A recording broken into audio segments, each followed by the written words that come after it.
process of compensation, reparation, and restitution that we are concerned with today started almost 70 years ago. In March 1952, 3 delegations came together in the village of Wassenaar, just outside of The Hague.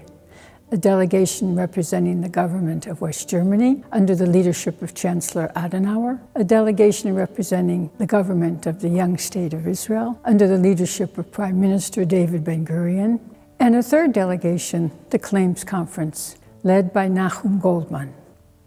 The delegations had the task of negotiating a program of indemnification for the material damages to Jewish individuals and to the Jewish people caused by Germany during the Holocaust.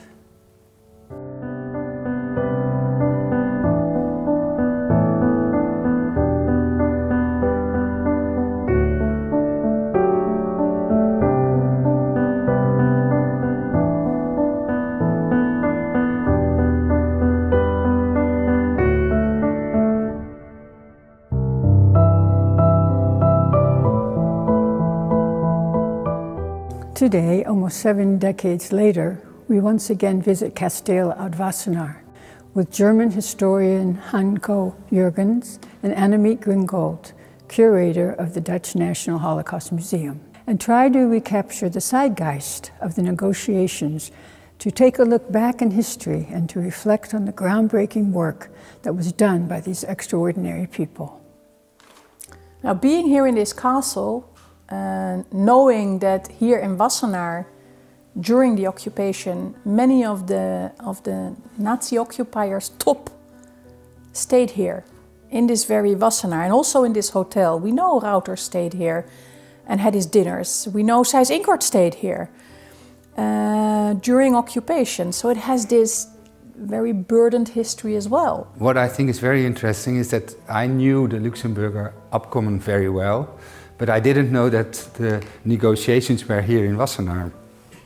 And that's also always the interesting discoveries you make when you're doing research in history, that you always see new angles and new perspectives, and then suddenly you discover that Wassenaar was the place where they negotiated the Luxembourg Agreement, so to speak. Following the liberation, 7 years after the liberation, to designate this site as a start of repair, of compensation, of acknowledgement of the tremendous trauma that the Jewish community and the Jewish people actually suffered, gives a sense of victory perhaps, because the conference that did take place here for almost 6 months with these 3 delegations was a very important one. But first, who were these extraordinary people who made up the delegations? The delegates were government officials, intellectuals, and legal experts. The Israeli delegation was headed by Giora Josephtal, head of the Absorption Department, and Felix Shinar, head of the special department set up by the Israeli Foreign Ministry to deal with claims against Germany. Both of them were originally from Germany. The Claims Conference delegation was headed by Saul Gan, Executive Vice President of the Claims Conference, Moses Levitt, Vice Chairman of the Joint Distribution Committee, Nehemiah Robinson, Benjamin Ferencz, and A.L. Easterman were their legal experts. The German delegation was headed by Professor Franz Bohm and his deputy, Dr. Otto Küster. There are 2 important people. Franz Bohm was was a professor for law and economics who really had problems with the Nazis already in the 1930s. He didn't get a job as professor, which was expected for him. And after the war, he became the chair of the Association for Christian-Jewish Dialogue, which was founded in 1949. So it was, in a way, logical that he would chair this, the German delegation. And the deputy chair was Otto Küster, who really got troubles with the Nazis. He was already fired in 1933 because he was criticizing the Nazis for anti-Semitic rules.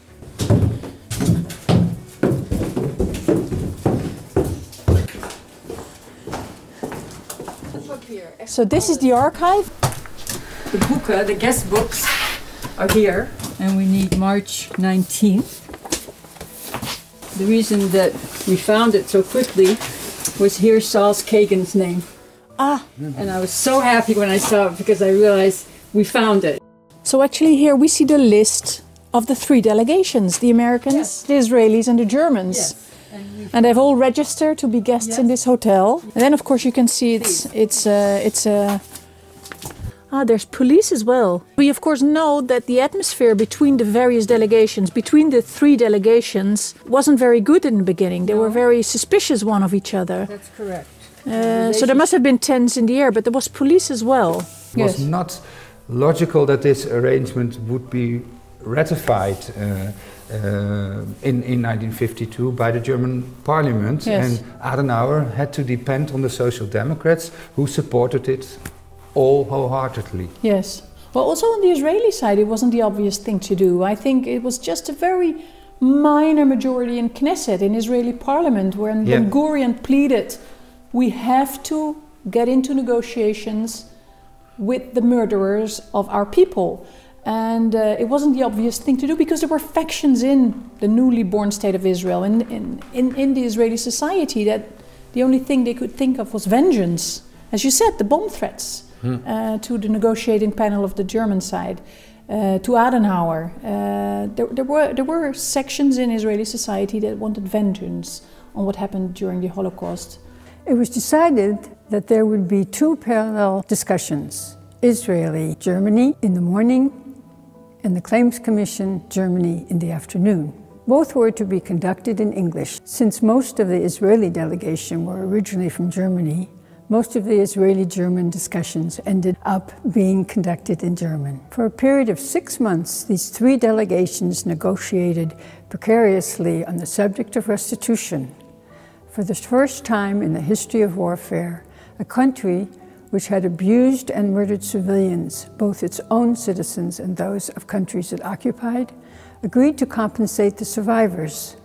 The revolutionary idea was that direct compensation was to be paid to the individual survivors and compensation to a state that did not even exist at the time of the atrocities. It was a very important first step for 3 delegations to come together and to decide what they decided, and to come up with in the end, legislation accepted in Western Germany that also affected the Jewish community in this country. It resulted in compensation of the material goods. Well, this was of course the guest house of the government, and one might think that in the beginning of the 1950s the Jewish and German delegation did not want to sleep in the same house, but we don't know. That might be very interesting to see. Okay, according to the claims conference site, all 3 delegations were here. Yeah, of course they were discussing here, but they were housed here also in a secluded area where they could slowly grow accustomed one to each other and to trust each other as well. And because that's why it took so long. With each other? Did they have dinner with each other? So I'm not sure. It could be. What I understand is that in the early days of the conference, the members of the delegations were not left alone with each other in one single room. There were always others present, because they didn't know what the tension might bring, that so their unwillingness to really enter a true transparent dialogue and negotiations.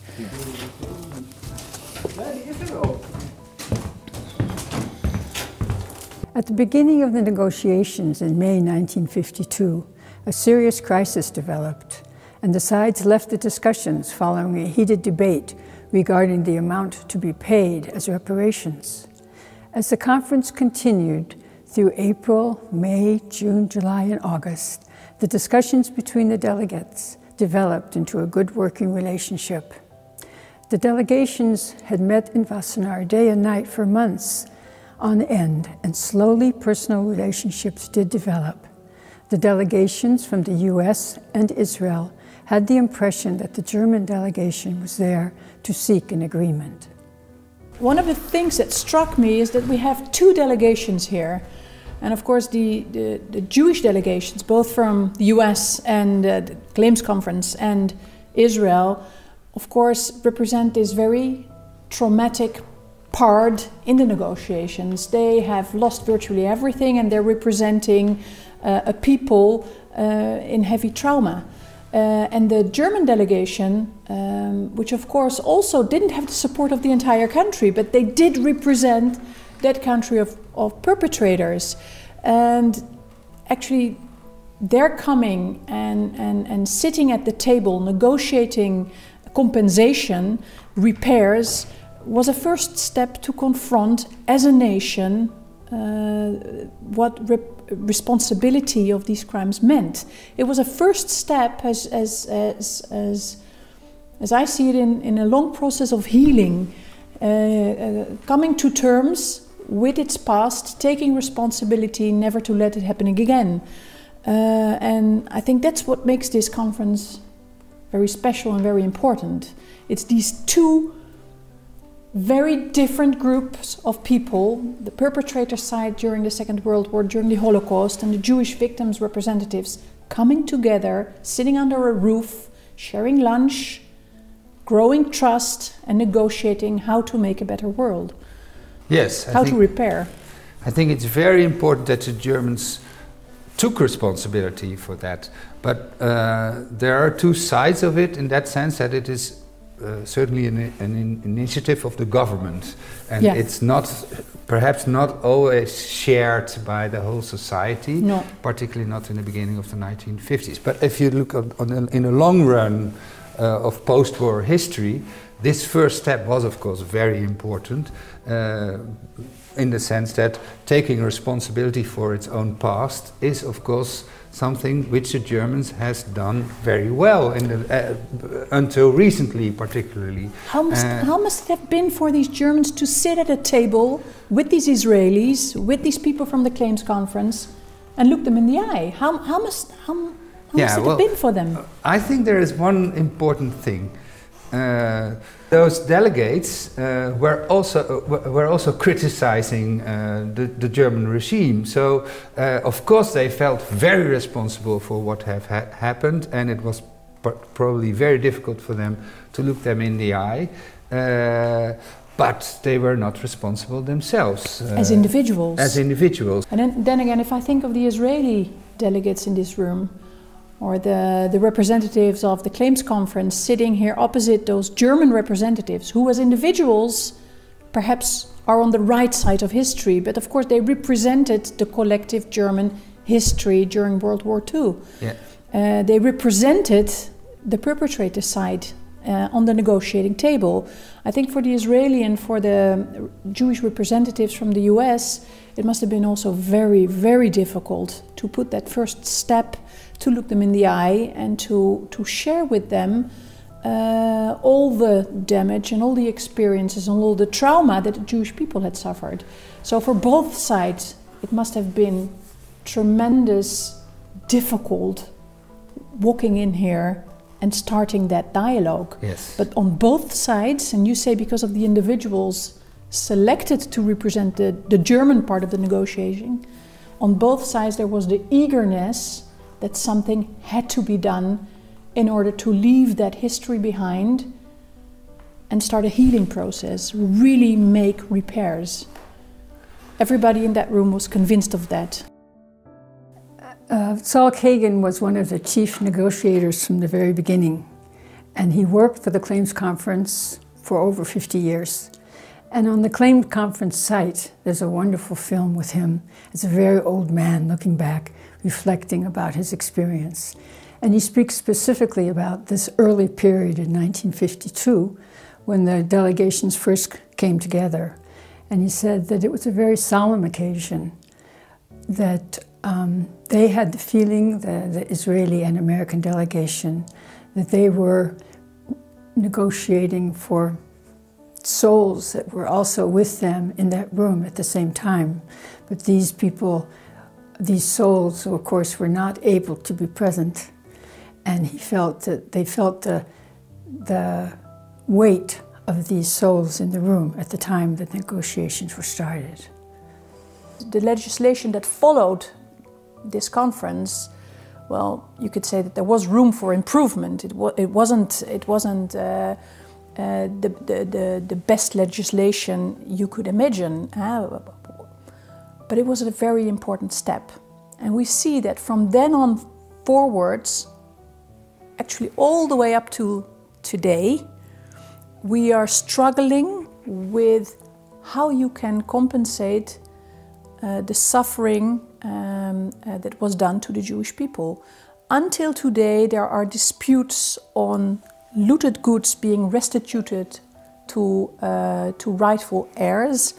Until today, there are disputes whether companies or people that to benefit from the looting, from the persecution and the deportation, where money was involved as well, if they should compensate the victims.